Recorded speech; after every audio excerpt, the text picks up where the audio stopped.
Pulihnya sektor pariwisata dunia menumbuhkan optimisme pelaku pariwisata di Bali. Bahkan pihak Bandara Internasional I Gusti Ngurah Rai memprediksi lonjakan penumpang hingga 23,6 juta pada tahun 2024 ini.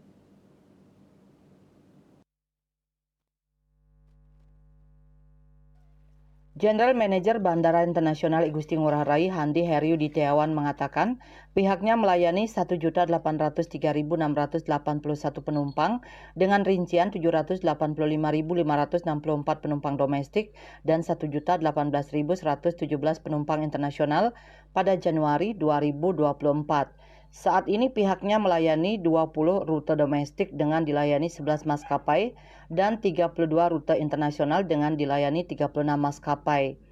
Tahun 2024 ini Bandara Internasional I Gusti Ngurah Rai memprediksi pelayanan kepada 23,6 juta penumpang. Bandara Ngurah Rai terus mengalami peningkatan penumpang seiring dengan bangkitnya pariwisata di Pulau Bali.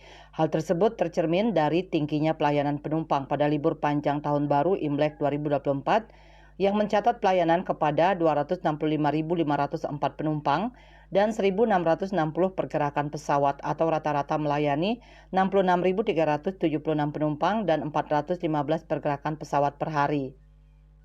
Rute dengan pelayanan tertinggi selama periode tersebut adalah Jakarta-Cengkareng dengan rata-rata 97 pergerakan pesawat per hari untuk rute domestik dan Singapura dengan rata-rata 49 pergerakan pesawat per hari untuk rute internasional.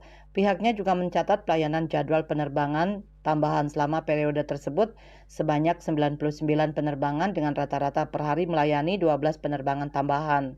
Bali Post melaporkan.